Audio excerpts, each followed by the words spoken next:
a tortoise. That's about as close as I can think that I got. Maybe I act kind of like a tortoise sometimes in the morning. Yeah, I could see that. That fits your personality. Yeah. That's your spirit animal. That's right. Yeah. So I've never been accused of it, but I've been accused of being a victim of it because, this is actually funny. Have you heard this story? I don't know if you and I have talked about this, but at the citizen hearing, Antonio Huneas, who I used to work with, the listeners, I haven't talked about this in a while, so newer listeners probably might not have heard this story. So Antonio was in one of the videos making a weird face. And so some dude made a video and said, look, there are a bunch of reptilians here. And he was sitting next to Stephen Greer. And he's like, look, this guy Antonio is a reptilian. And it got really big, and we were laughing about it. Antonio was kind of mad about it, actually. But this is what's funny, and hopefully he doesn't mind if I share this. He's kind of MIA, so I guess that's what he gets. But he was making funny faces because what Stephen Greer was saying was absolutely ridiculous, he felt. And he and I have very similar perspectives. So he was getting things wrong, some of the facts wrong and everything. So Antonio was feeling really uncomfortable because what Greer was saying, and he was sitting right next to him. So he was kind of like trying not to roll his eyes, but he was like fidgeting and making funny faces. And that's why he was making funny faces. Well, this video got big. That's a riot. And then the guy said, oh, look at these two women behind him. And there are these two ladies, both of whom I know, and one of whom at the time I was very good friends with, Victoria.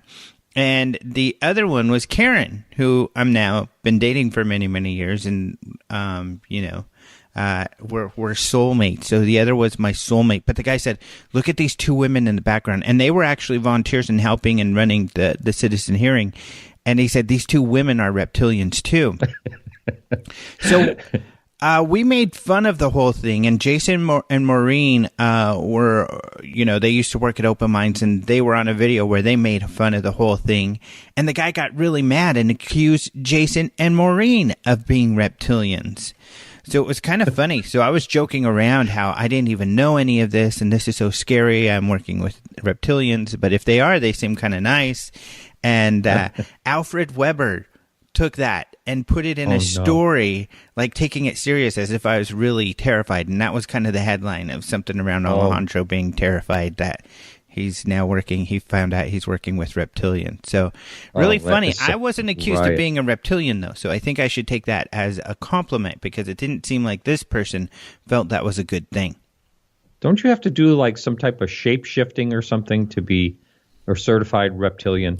I don't know. I don't know what the certification is. I don't follow David Icke close enough. I think that whole stuff is kind of silly. But personally, no offense to anybody who's really into it. But so I'm not. I used to be more familiar with his work, but I haven't really followed it, and I can't remember what the requirements. I think you just have to have some sort of power. Like if you're a politician. Boom, automatically. So I think it has to do more with like the position you hold in life. Now, on a serious side, was this ever something that was like part of popular culture in some type of way in a movie or comic book or something like that? I mean, where did all this come from? Do you have any ideas on that? What was that movie? They Live, I think the movie was called. I can't remember. With Roddy Piper, the wrestler. Remember, he put on his cool sunglasses and he could see who was reptilians and not? I haven't seen that, no. And then there was the miniseries V, which they redid a few years ago, but back in like the 80s, these aliens came and they looked like us, but it turned out they were reptilian. So I don't know how far that whole idea goes back. Yeah. Wow. I'm going to have to get me a pair of those glasses. Mm-hmm. Especially when I go to the UFO Congress this February. Yeah, for sure. So I'm gathering, though, that you're denying that you are not a reptilian. Well, as far as I know, I don't have any of the reptilian traits that I'm aware of. Mm-hmm. But So I'm curious why you called me that.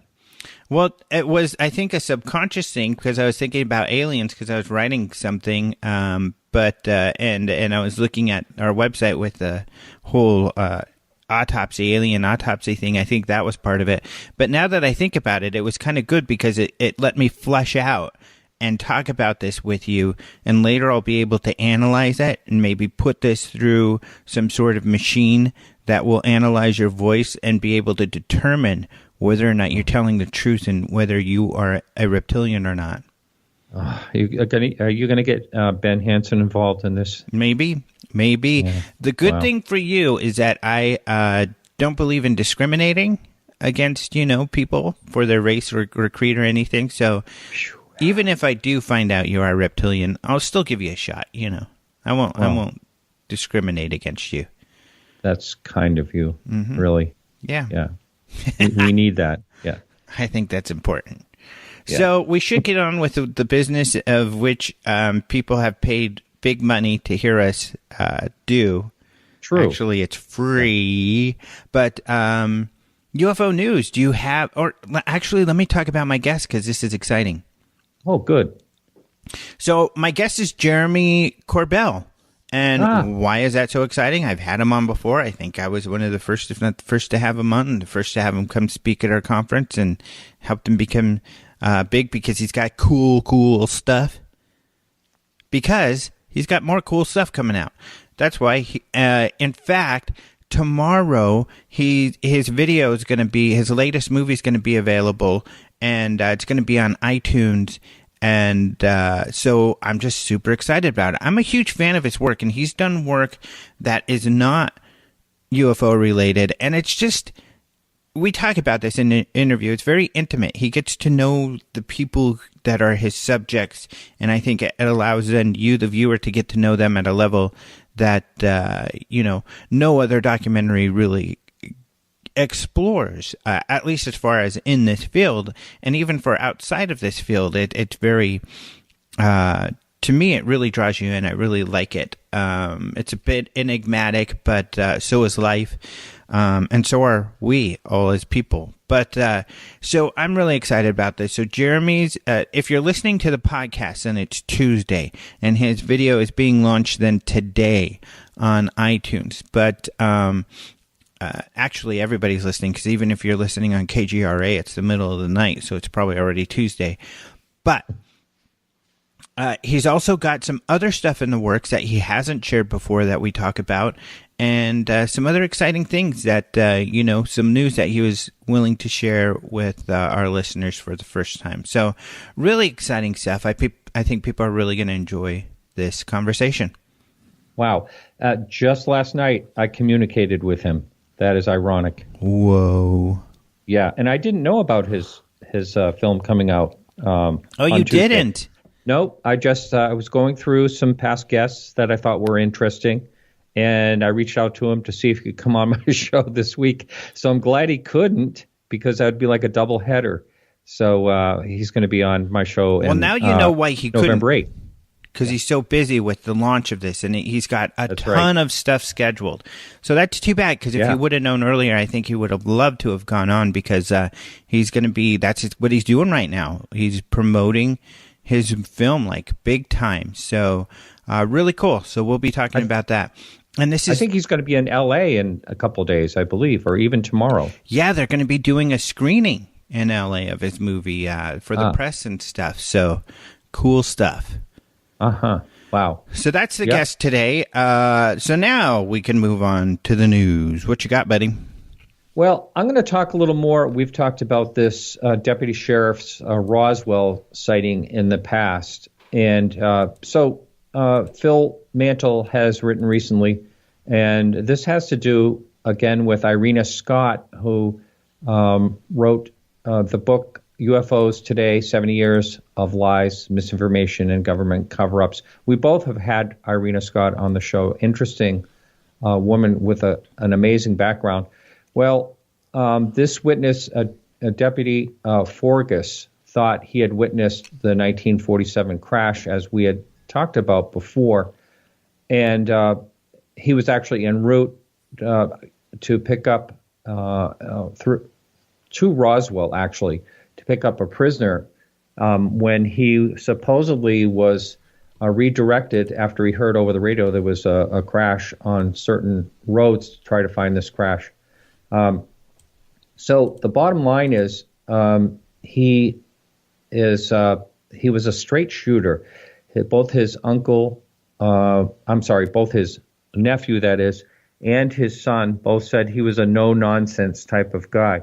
Now, I'm curious because in this article that Philip Mantle wrote, he's saying there's a 16-minute video clip of an interview of him, Charles Fogus, talking about that crash. And I'm just wondering if that's available somewhere. I don't know if you know anything about that. I think the original story, which was done by a UK paper, I think the Daily Express, I think we have the link in one of the... Well, no, we don't have the link to that story because Phil wrote these himself on our website.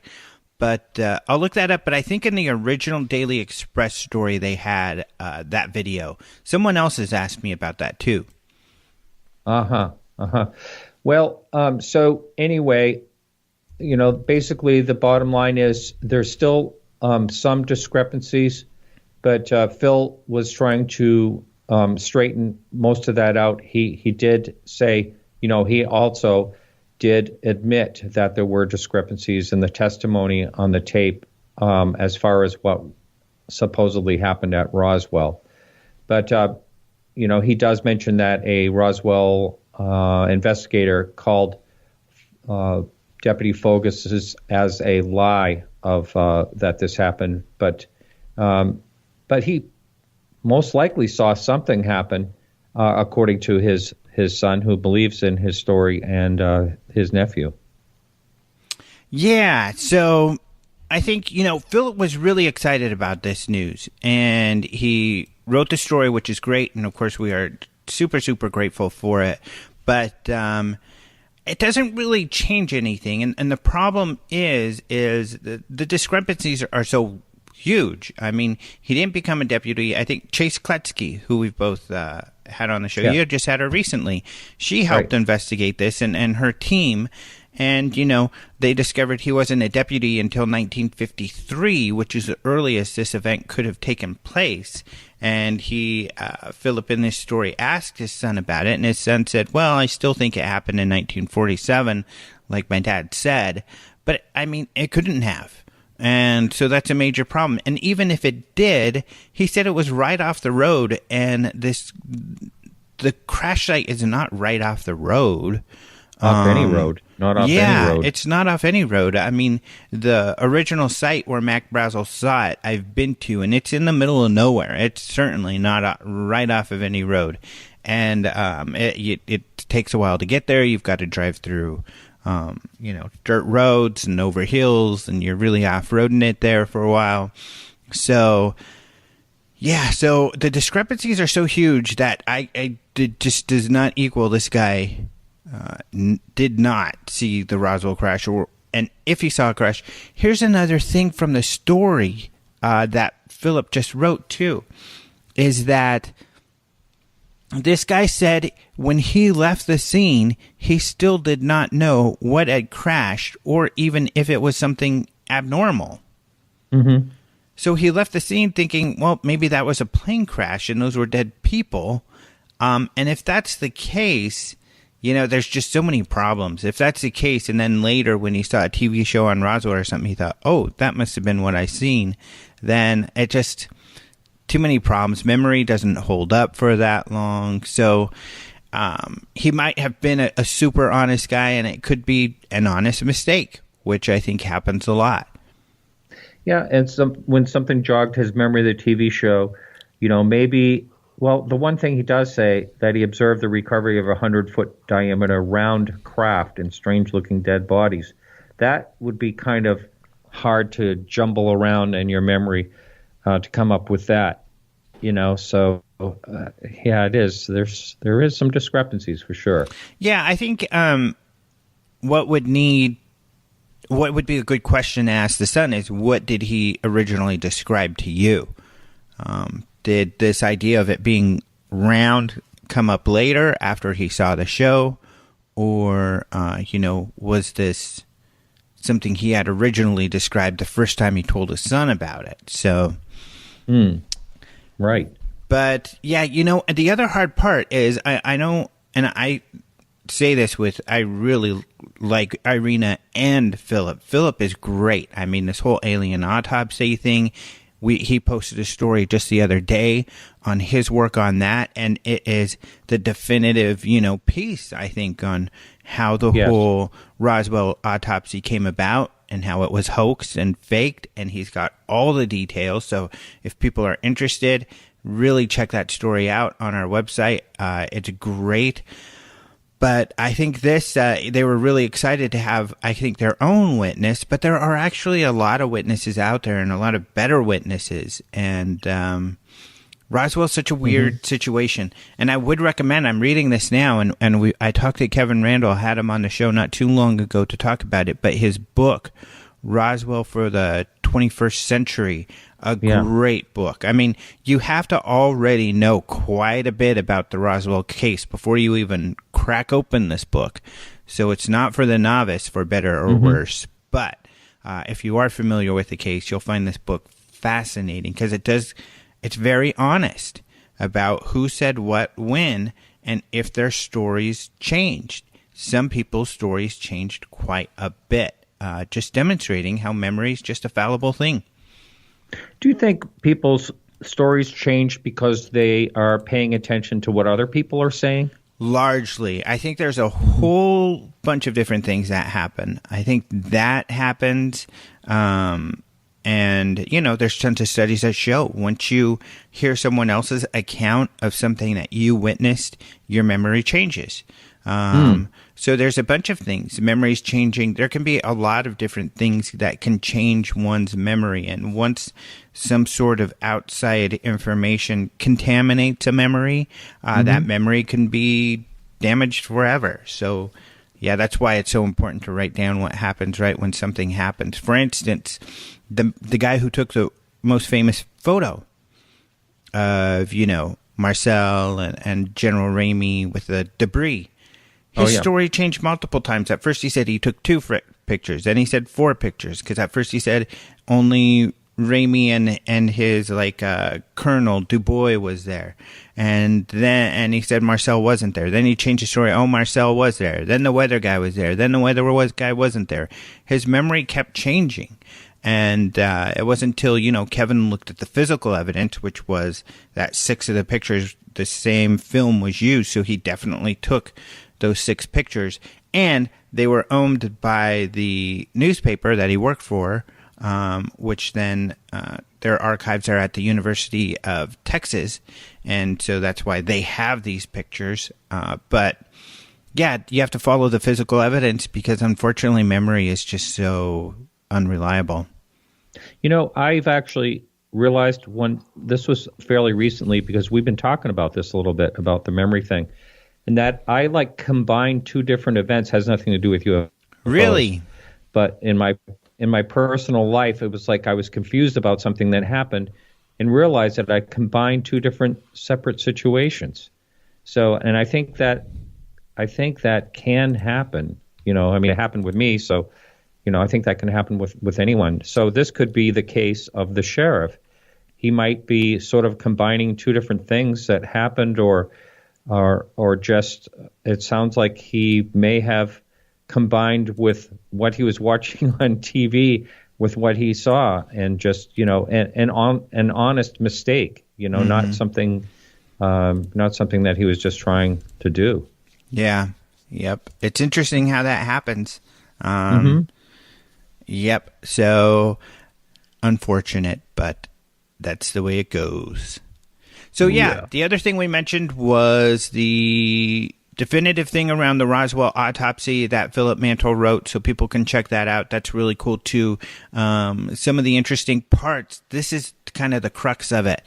I don't know if you were able to take a look at it, but this Molaris guy, So he talks about Santilli. He's the trickster. He's the one who keeps faking stuff. And even recently, we put in a story how he tried to fake out this UK media and say, oh, look, here's a piece of the real film. And it was quickly discovered by one of our readers and confirmed by the Daily Express that was not the case.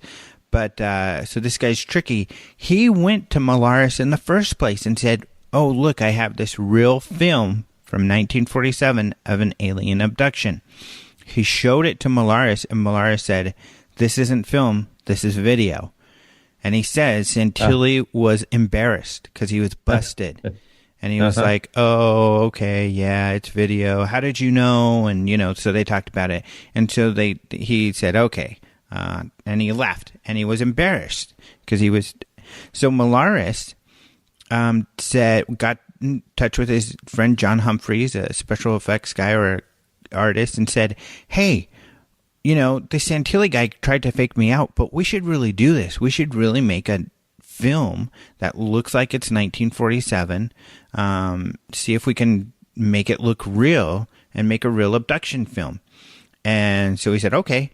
And so they decided to do this because they were like, it would be fun to try to really, and they decided they would do a documentary about how they did it, about how it was real and how they found this film from 1947. And then they do a second documentary saying, we're just kidding. And here's how we faked it. So they went to Santilli and they said, hey, we like your idea of making this hoax video and we would like to do it, but make it look really like film and do a better job. And he said, okay.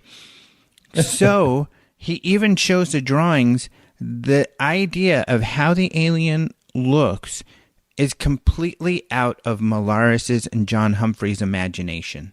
Yeah.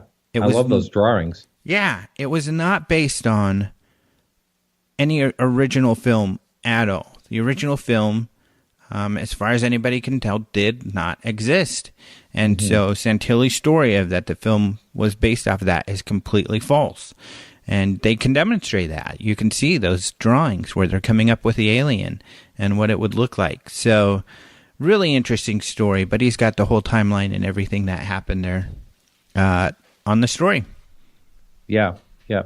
I remember I was not really that interested in UFOs or anything at the time when this came out, and it was on I forgot what news. It was on a regular news channel, and I remember watching. It was all over. God.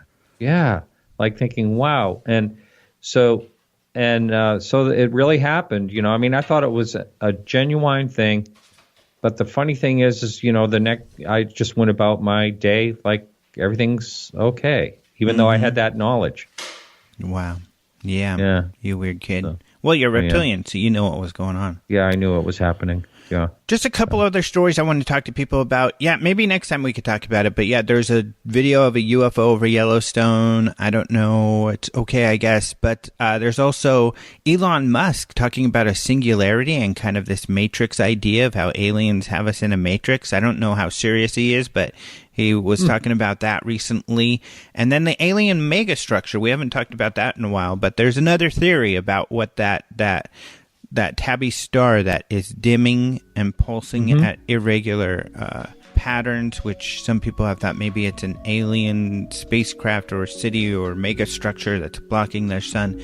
There's more theories about what that might be as well. Who is coming up with these theories? Is it a science-based theory? Oh, yeah. These are scientists. That's good to hear. All right. Well, thank you very much. You have a good week. Same to you, buddy. After this break, we'll talk to Jeremy Corbell.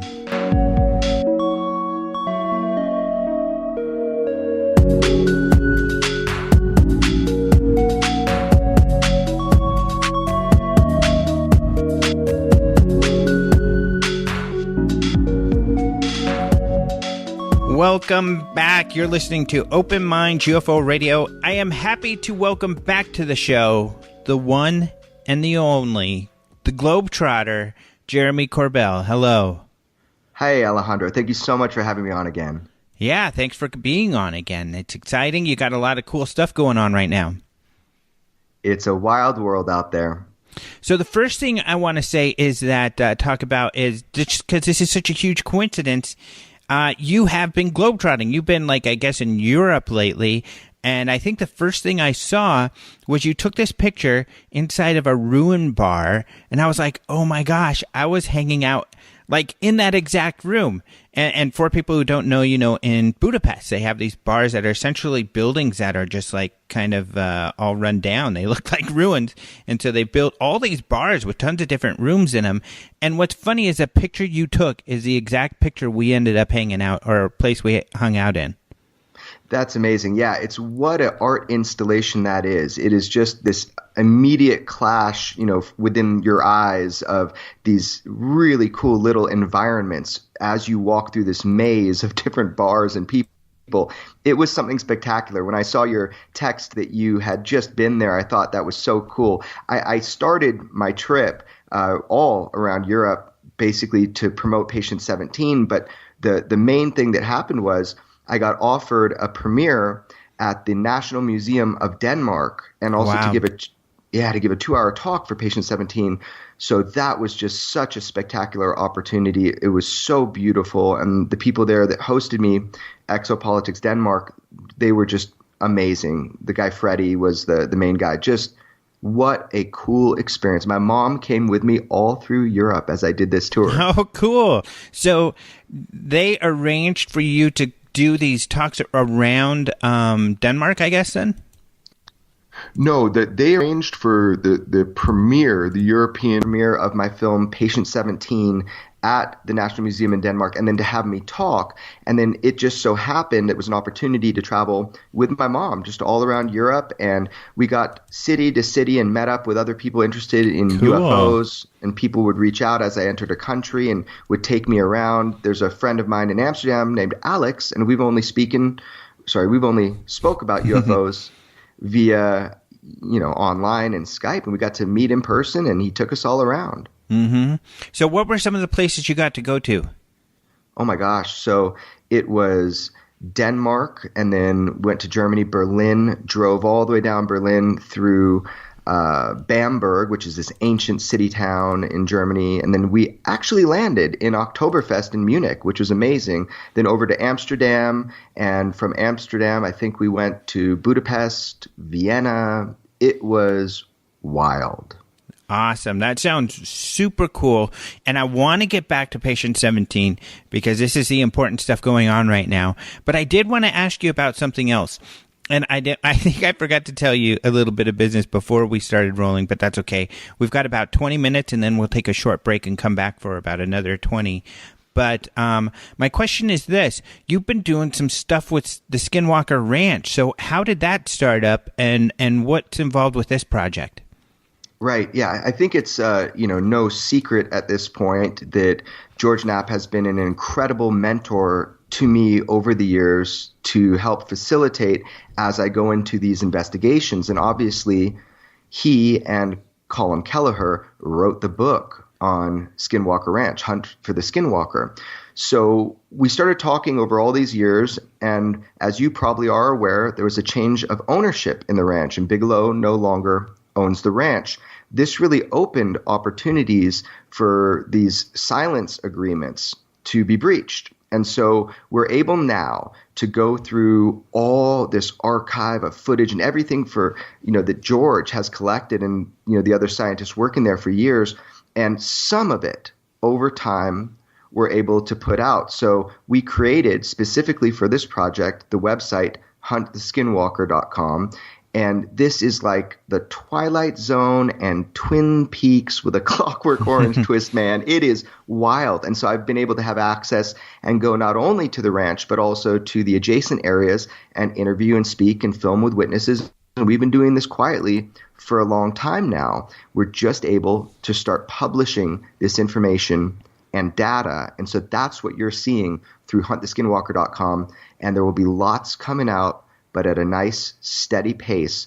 Even when you go to the splash screen of the website, you see actual video footage from a mutilation that happened on the ranch. This is footage that has never been made public before. So there's an archive of information. Check it out. And it started because of the mentorship that I had with George Knapp.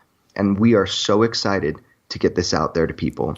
Well, this is exciting. This is super cool. And I think a lot of people are going to be really excited about this because there have been some sort of investigations that have happened, but nothing like it's difficult for people from the outside to be able to come and then hang out in the area and experience something or record that. But you're having stuff that has never been seen before that comes from the ranch itself, right?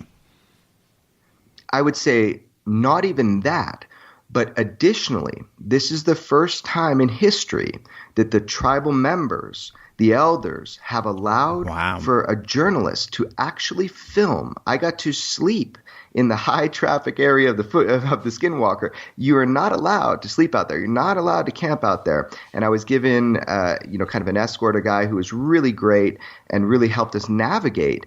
And he's a tribal member as well, and he was law enforcement. And we could go anywhere, do anything, film anything, and take it off the sovereign nation. And that's the first time in history. Other people have gone up and taken little snippets. We had official authorization. So I have to thank deeply the tribal members of the Ute Nation because they allowed this to happen, and I hope will continue to allow this to happen. We have incredible moments and interviews. And not only that, but the archive of information that has not allowed to be public before. If you read through the articles, it says contributor. I don't name people, but trust me, the people contributing to this site are well informed over a long period of time. Mm-hmm. So I'm guessing many people that were involved with Bigelow's group that investigated the National Institute of Discovery Sciences. Yeah, this website is very well informed, so continue to watch it and read the articles and just know that it's not something we're pulling out of the air. This is from studies done in the area. And I have to say, I'm obligated to say, you may not go to Skinwalker Ranch unless you have invitation. It is not only a sovereign nation, but additionally it is private property. And to harass any of the neighbors and to go up there, you're going to be on the wrong end of a shotgun if you do that. They take their sovereignty very seriously. And even with the proper paperwork, we were questioned by the tribal police and law enforcement. And that was personally the most wild experience I had while going there and doing investigations was the warning I got from one of the tribal officers. So anyway, don't go there. Right. It's funny. There was some guy that went there and sent us a little bit of video of him being followed by a truck because essentially he was on private property and he ran off the land and he thought this was mysterious. And it's like, no, I mean, you were ran off the land by this guy who owns it. That's not mysterious at all. And you could get and you should get in trouble for that. You can't go onto private property. It is such an invasion of privacy. I live very remotely and rurally, and it is a major thing to step on or near somebody's property line, and that's their livelihood and where they live and everybody that lives around the ranch. And remember, it's not just the ranch. The ranch is scientifically the most studied hotspot for activity of what we call the phenomena anywhere in the world at any time. But the entire Uinta Basin has a rich history going back hundreds, if not thousands of years with this type of phenomena. So you don't need to go to the gates of the ranch and be that idiot tourist messing with people's private property. You can just go to Fort Duchesne, and that area has always been a hub, a hotspot, both from a military side, as well as from totally undescribable events that are crazier than science fiction or any horror movie you've ever watched. Mm-hmm. And anybody who's read the book knows that. So absolutely. And they should read the book and get caught up because what's coming next, they're going to need to have that back information prior. So with as far as social media goes, they can follow you to get updates on all of this as well, right? Everything related to my work is easy to find at extraordinarybeliefs.com. All my social media outlets, it'll even direct you over to hunttheskinwalker.com. So yes, just go to extraordinarybeliefs.com and everything can be followed from there. Mm-hmm. And then on that video, so this is probably, I'm guessing this is a video of the aftermath of when they came across this mutilated animal. Yes, this video is right when they got the call, and I think it was some ridiculously short amount of time, maybe an hour it took to fly directly there, get on the ground. This mutilation happened within a 20-minute span, I believe, from walking away and tagging this baby calf. And then, NIDS was on the ground doing tests, and this cattle, it was completely drained of blood, not even a footprint, a drop of blood all around it.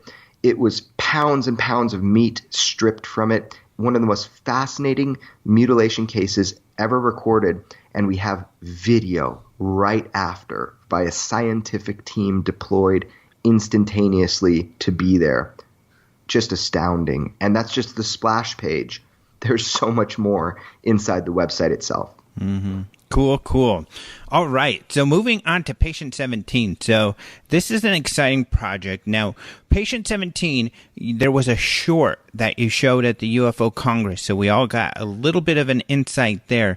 But you have a new piece that is coming out, well, for the podcasters who are listening to this on Tuesday, coming out today.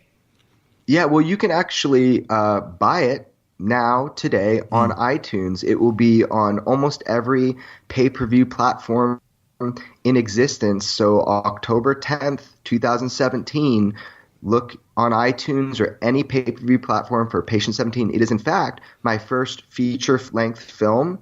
And, in fact, it is my only and first mass-distributed film by The Orchard, which is a great distribution company. And there's more to tell, but I have to hold off on it. But this is going to be accessible to everybody on this earth. So watch the film. But first, maybe we should talk about it so people know what they're getting into. Oh, yeah, definitely. We'll get into detail on that, which I guess, how did it start? Did it start with meeting Roger Lear and working with him? Because he plays a big part in this documentary. And unfortunately, I think people who know his work, he's a podiatrist who, worked with alleged alien implants. He didn't think much about the whole thing until he worked with it at first, and he has since passed away. Yes, he has since passed away, and that actually occurred in the middle of the filming. I was able to show him about half of the movie prior to his death, and he was very happy with it. But how it started is actually really funny. This was what I would say way outside of my scope of knowledge or interest, was the alleged alien abduction phenomenon, not to mention this alleged alien implant phenomenon. It just seemed just too wild for me to put my hand or my mind around. But he was pretty persistent. It was actually my partner in the Citizen Hearing, Ruben Langdon, who's the unsung hero of the Citizen Hearing. And he said to me, look, Roger really wants you to document this surgery. It's really important to him. He thinks this is an important one. So I met with Dr. Lear, and we became friends. I found him very charming, good sense of humor. He's a caring, kind person. And I decided that I would just kind of on a whim, because Ruben asked me, go and document this surgery. In so doing, it was the patient that really transformed my opinion. Meeting patient 17, this is an average guy of beyond average height. He's 6'9". He's a megalith of a man. Yeah, I had to change my camera angles just to capture this full length of this man. But he was so down to earth. And the best part of my movie, I think, is that he was and remains the biggest skeptic that this object removed from his leg, which is hands down extraordinary, that it has anything to do with his abductive experiences, which he does believe he had. In fact, he's sure of it, and I don't doubt him for a minute. He has had abductive experiences his whole life, but he was not convinced that this object had anything to do with his abductive experiences. He was kind of roped in and pulled in for this rodeo, and I kind of felt bad for him. All these people jamming cameras in his face, people collecting in the waiting room. I actually helped sneak him out the back so he didn't have to interact with people. He's not looking for attention. So it was him Patient 17 that really convinced me this is a human story and it's worth telling. And that's before I knew what was isotopically and elementally found in his leg. And then, of course, Dr. Lear passed away and everybody stopped doing the science. It wasn't moving anywhere. And so that's when I was able to, I fought tooth and nail to get a hold of this sample momentarily to do the first run of tests. And I was able to do that. I paid for it. I got it done. I felt a responsibility to patient 17 who was kind of upset. He thought he'd have answers the day after the surgery. And that's just not how it works. Yeah. And so that's what kept me on the story, how it started and what kept me on the story. And the story became about patient 17 and this whole experience more than just Dr. Lear. But that was unanticipated. That's because of Dr. Lear's death. Mm-hmm. Patient 17 is a pseudonym, right? That's not, well, obviously it's not his real name because he didn't want his real name to be known. Right, yeah. He was the 17th alleged implant removal surgery done and performed by Dr. Roger Lear in his lifetime. And the final alleged implant removal surgery performed by Dr. Lear. And patient 17 is how I refer to him because, he just doesn't want his name out in the world. He has a good job. He has a great wife and a great life. And he's a little trepidatious about people thinking he's a freak he said it's hard to talk about. It's hard to talk about just his abductive experiences typically with anybody, especially his religious friends. He's very religious. He's a Christian. And he has this quote in the movie, if this is real, God doesn't go around implanting humans, so he doesn't know what to think. And I said, would that shake your faith if this ends up being something extraordinary? And he says, yeah, it would. So it's very personal. The movie is extremely cinematic and it's extremely personal. Mm-hmm. Well, your style is very personal. In fact, your style, which I love, and I've shared that before, is very different because it gets very personal. You don't necessarily hone in and like a laser on the exact topic, but instead you explore the people as people, and you show more about their lives. For instance, in that short Patient 17 that we saw at the UFO Congress, I learned more about Roger Lear, Dr. Roger Lear, than I had, even though I had known him for years. It's very intimate. I guess talk about your style.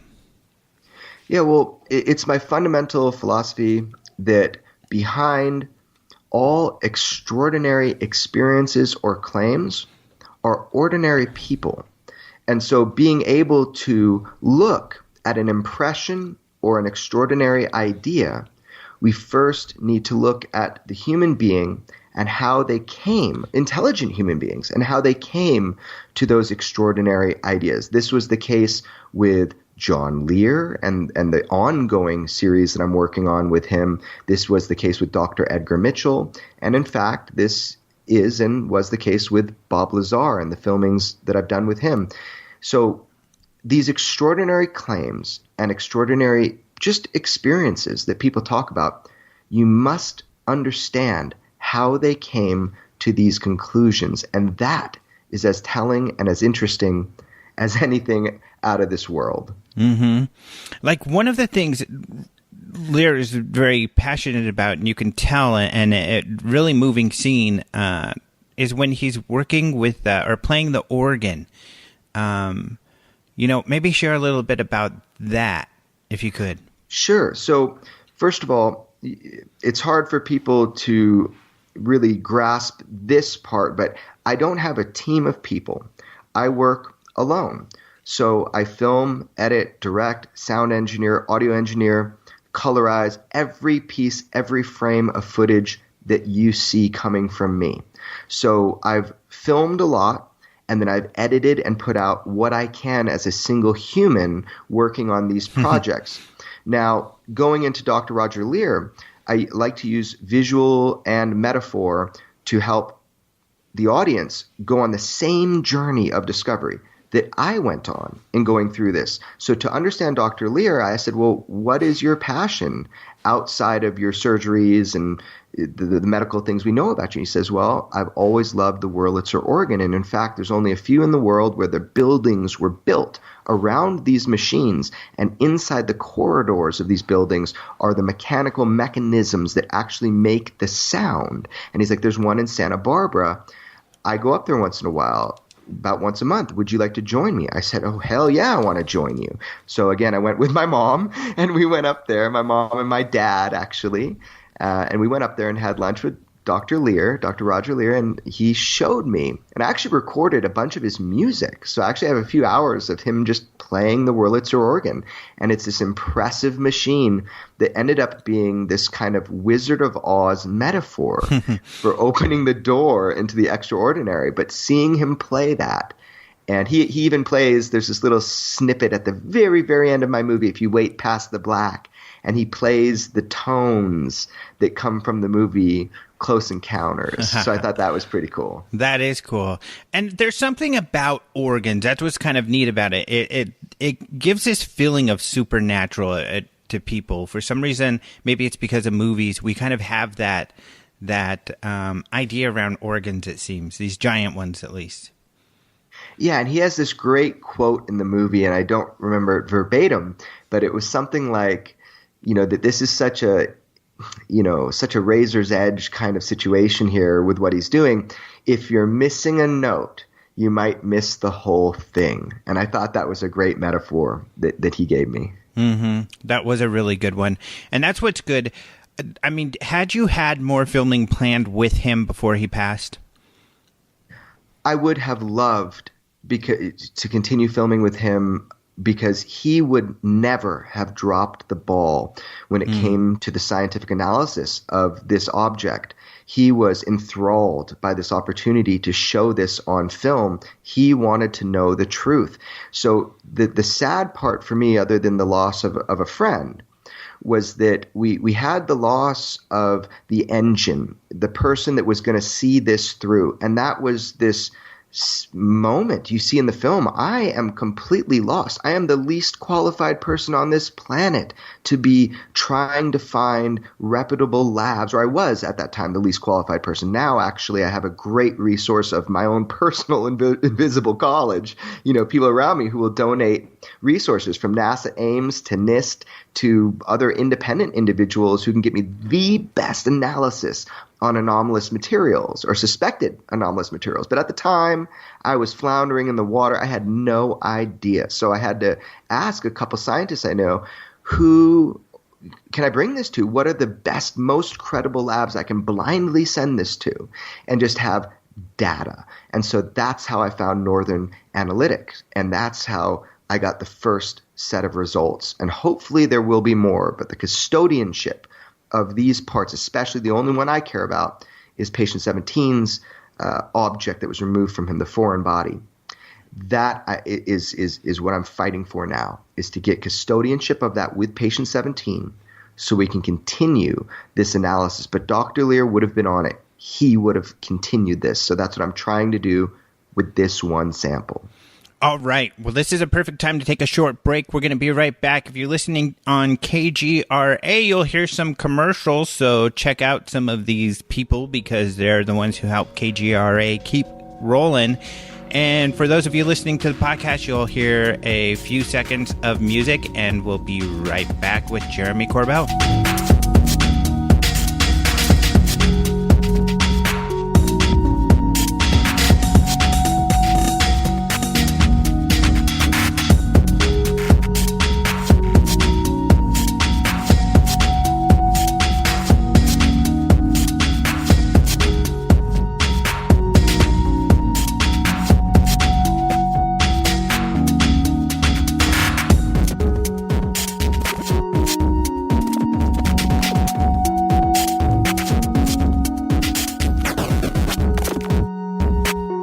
Welcome back. You're listening to Open Minds UFO Radio, and today I am speaking with Jeremy Corbell, who always has these really interesting projects going on, and it's part of the way you release them, but I think it's the way you like it, and I think it's fun too, is there's often mystery around your releases. Like, people aren't completely sure where you're headed, and so but it causes this anticipation and kind of trepidation until, boom, they get the information and they're like, holy cow. Yeah, I think that's the nature of being a fully independent documentary filmmaker. I don't know where the road is going to turn. And also, I don't know which story is most relevant at what time. And so this is kind of the dance I have to do. I can cut trailers and pieces and show people what's cooking, but then I have to dive in deep, and I don't tell anybody what's going to happen till I have a finished product, because I believe in build it and then show it. Don't just talk about it. So the releases, the trailers, they show you what I'm working on, but there will be a succession of sonic booms. That I can promise you. This is my first one, with Patient 17 dropping on iTunes on October 10th, 2017, which should be today with your podcast. You can go there and rent it. Yep. So with Patient 17, we saw that preview, at the UFO Congress a couple of years ago, and I think that did you have it online at all, or were those the only people who got to see a bit? Yeah, I did have a version of it online for a very short amount of time. I think it was something like 28 sales through Vimeo. That's how I was distributing my work. It wasn't one that I was really pushing forward on. I've then since taken it and I have really massaged it into something I'm very proud of. If there's anything wrong with the film, there's only one person to blame. It's me, because I've done every frame of that film. So now at this point, I've got a finished product, feature-length film that I'm very, very happy to say that I'm proud of. I think it tells the story.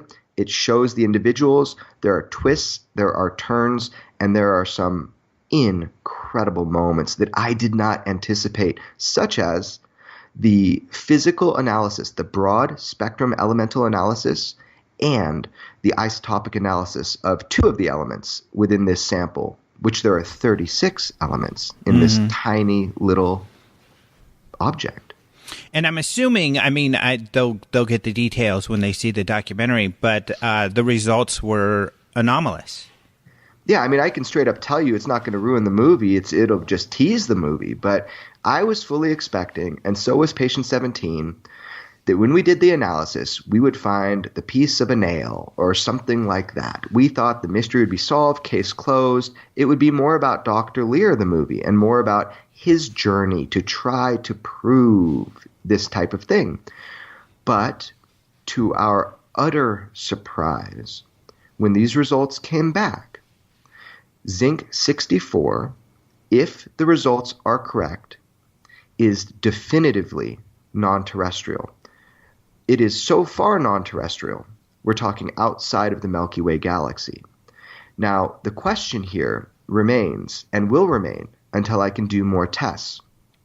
Do we have contamination? Am I just this lucky UFO hunter who just had this blind analysis done on an object and it comes back non-terrestrial? Because the basics are this.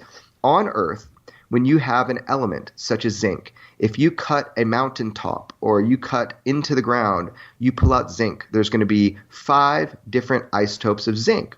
There's 4 that you can really, the big 4 you can really test for. There are ratios, abundances within those isotopes of zinc, which are terrestrial. That's how we know a rock is, for example, from the moon, because the elements that are forged on the moon have slightly different ratios than here on Earth. So we have a standard. Everybody can look it up. And you can look it up on Wikipedia. If you're 1% outside the standard of the terrestrial norm, then you have an extraterrestrial isotope. So that element and those isotopes are not from here. And we get them all the time. There are people that study this, that study extraterrestrial isotopes. I actually found in my research, because I was unqualified at the beginning, the one zinc isotope, zinc 64 isotope specialist on this planet who wrote his dissertation on zinc, extraterrestrial zinc. And he ended up being a doctor in Middle America, and I called him up. He was like, "What is this call about? How did you find me? How did you read my paper?" So essentially, the way he looked at it, he got right into what I was looking at, saying, is this extraterrestrial? He told me the lab results have to be wrong. Somebody's pulling one over on you. So I called the lab, And I said, did you guys triple cleanse the zinc 64? So, for example, the copper or nickel 64, I don't remember, wouldn't contaminate the sample. And he looks right through the records and says, yeah, of course we triple washed it, but I can prove it. And they're right here. Yes, your results are your results. And I said, take a look at them. And he looks at them. And then there's this pause on the phone. And he goes, look, I don't know what you have. That's not my job. My job is to do the analysis. That was it. So the nationally accredited lab stands by their results wholeheartedly. And just to be specific with the actual results, there are 36 different elements in this sample. And I guess the simple way to say it is that if you look at the kind of standard deviation that you have to account for when you're looking at percentages of ratios of isotopes, right? With the standard deviation being 1.25%, which is pretty huge, actually, because remember, 1% means non-terrestrial.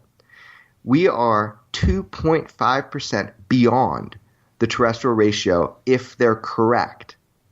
If they're high with their standard deviation, then it's 1.25%. That's still way outside the terrestrial norm. And if they're low on the standard deviation, we're at 3.75% outside the terrestrial norm. So with this test, if I haven't lost the listeners at this point, with this test, we have shown non-terrestriality. Now, it is one test.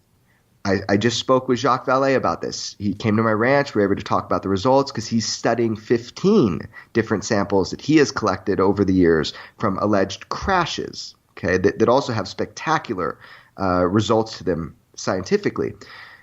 He and I were both astounded by this result. And the deal is I need to get the sample back in order to do 2 more tests to eliminate the idea of cross-contamination, although the lab is sure that there's not. And the sample you no longer have in your possession? I never was able to really have the sample in my possession for a prolonged period. I had 5 scientists set up in New Mexico. I called Steve Colburn. He was the guy that had the sample. And I said, I have people that will do atomic milling, which is like one of the greatest techniques to be able to mill through the outer layers on the atomic level and really see what this thing was. And I stood there waiting for that FedEx that never came with a whole team of scientists. So finally, after badgering, Patient 17 and I, he's a big guy, remember, we were able to send off a piece of the sample to Northern Analytic and get our first set of data. Now, it is a destructive test, but there is enough sample left. There is enough sample left to do more tests. So that's our next fight. As this movie comes out, I hope it puts pressure on the situation and we're able to get the sample back from Steve. Because the way I feel about it, it was taken out of patient 17's leg. It's his sample. Mm-hmm. Yeah, agreed. Now, I'm assuming that you're going to have some experts in the documentary to speak to some of this. And if so, I guess, what are the credentials of some of these guys? Well, what's funny is my approach to this film was to really take people who this is their wheelhouse, who, have an investment in this. They want to believe. And why I did that was because most of the experts that I brought this information to, they wouldn't go on camera. So, for example, I talked with a nanophysicist who deals with elements and isotopes at NASA Ames. He was unwilling to go on record, but did say that more tests definitely needed to be done. I went to the head meteorite specialist at UCLA. He runs the Meteorite Museum.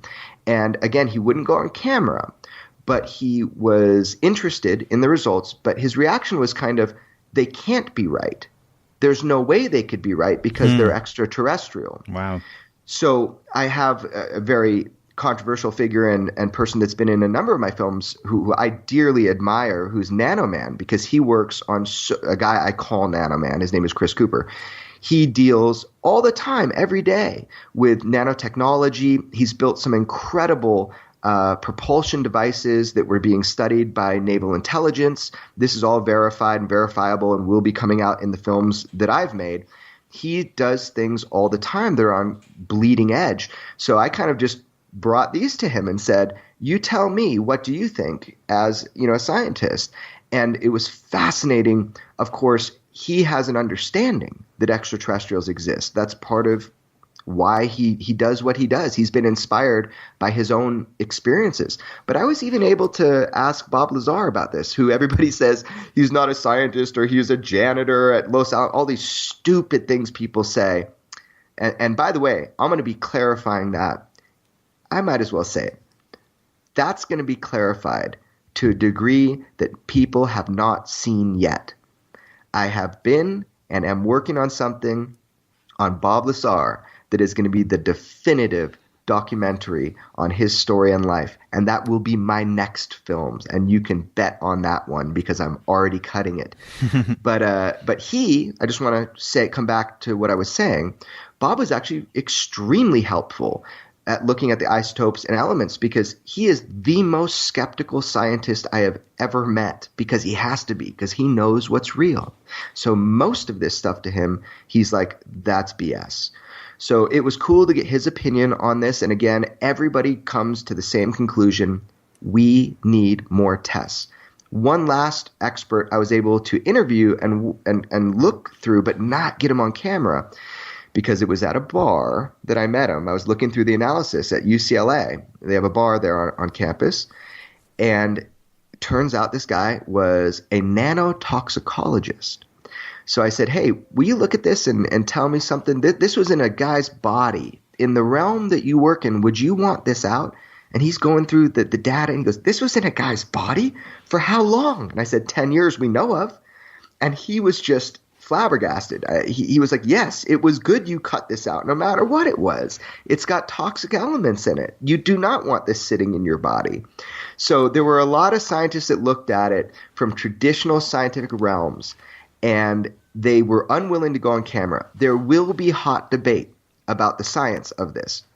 I was able to talk to Frank Kimball. Actually, I think you, Alejandro, hooked me up with Frank Kimball to look at it. Mm-hmm. And he thought it was pretty prosaic. He didn't see anything real extraordinary in it and told me his reasons why, but those are absolutely conflicting with other scientists. So I expect a big debate to go on about these results, and I will, upon launch of the movie, just let the data flow. I'll just put it out there and let people mark their opinions.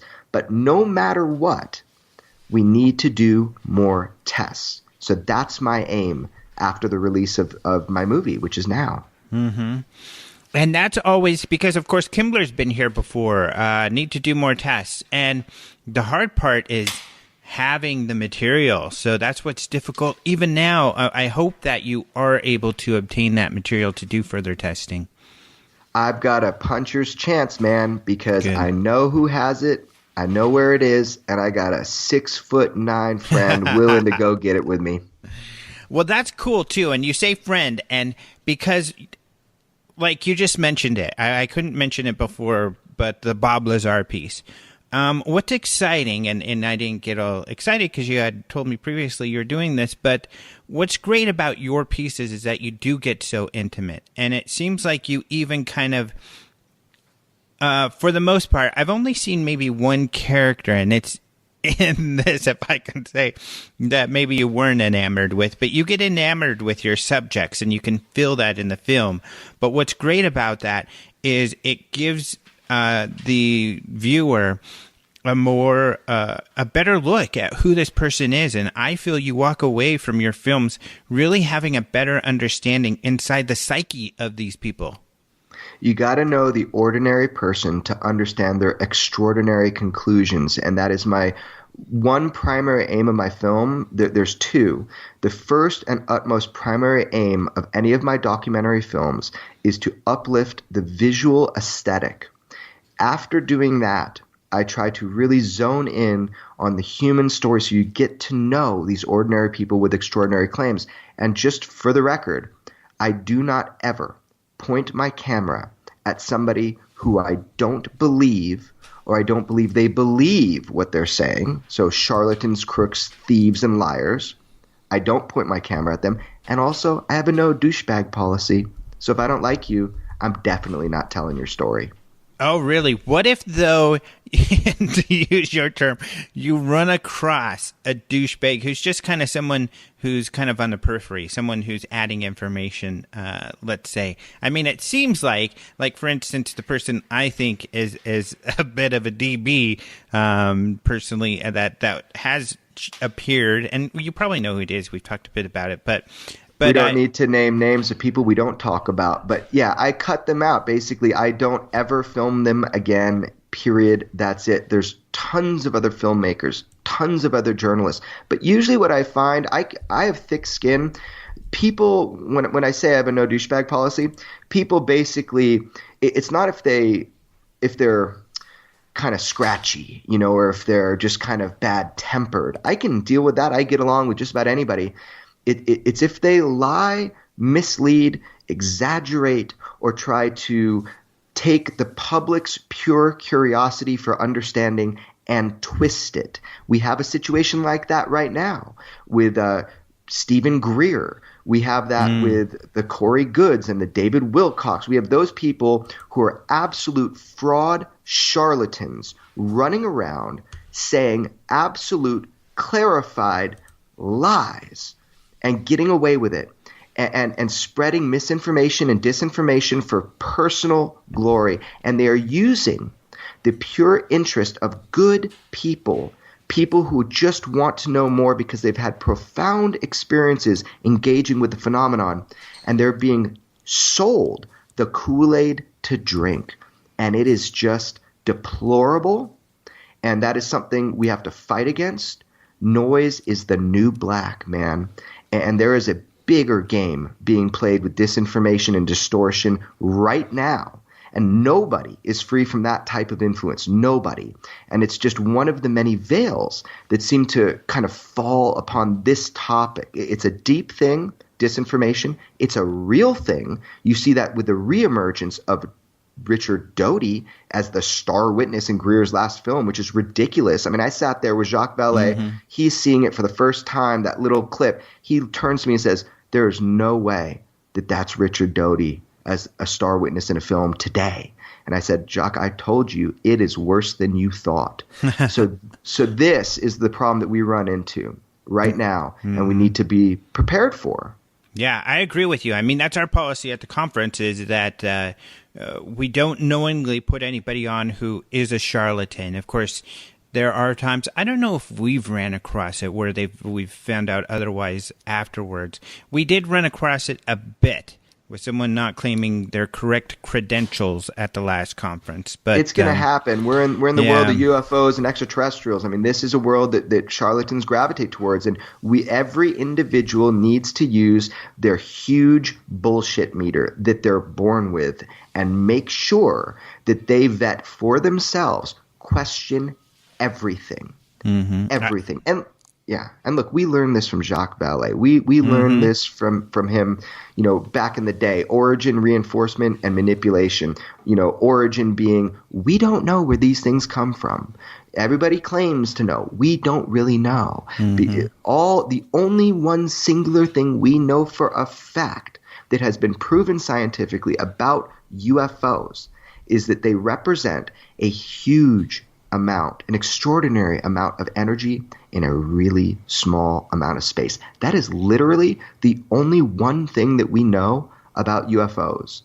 And then, of course, from Jacques, we also know about reinforcement. He talked about the control system. We know that the appearances and manipulation of these visitations, that there is a pattern of reinforcement that appear to be one of education. So we know that. And then we also know that manipulation, that UFO disinformation is real, and that is a threat to our true understanding of the phenomenon. Mm-hmm. Agreed.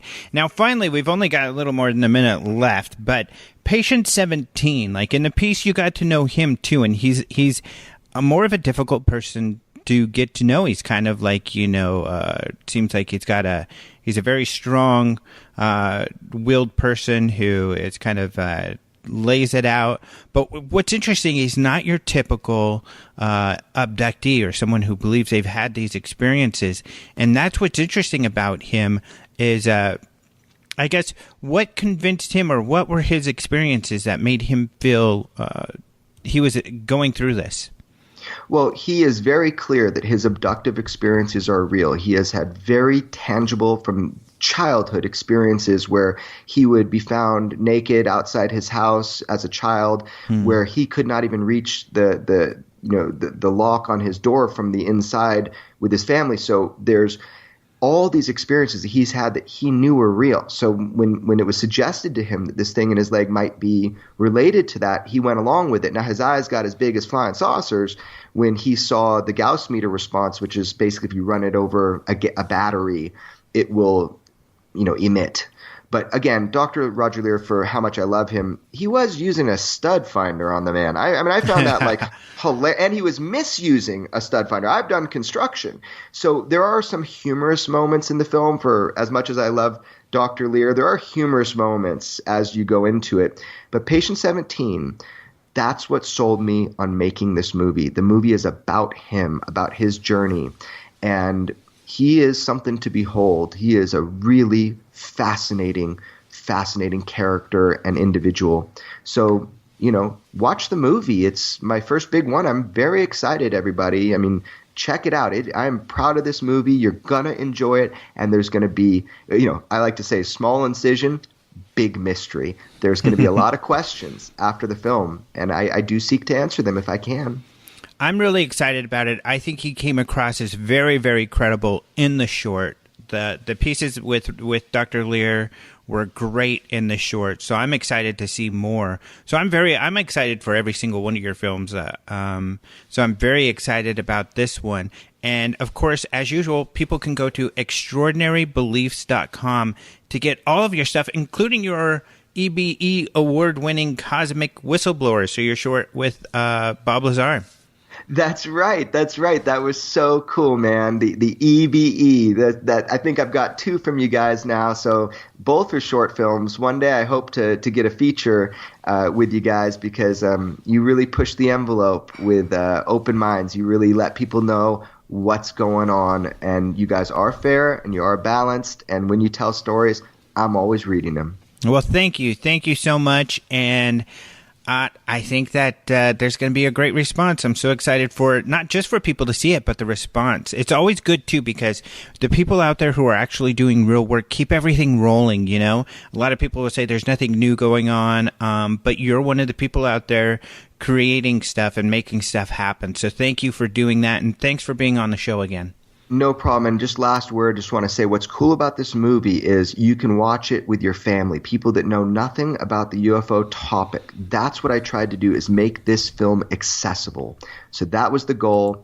Anybody can watch it. You just don't need to be into UFOs to watch this film. Awesome. That's always a good angle to take. All right. Well, thanks, man. Thank you very much. Well, I lost track of time a little bit there, so we've gone a little over. I've got literally 1 minute. But you can check out Jeremy's stuff at extraordinarybeliefs.com. Really cool stuff. I also usually share it on Facebook and my Twitter as well, so you can follow me and keep up to speed on what Jeremy's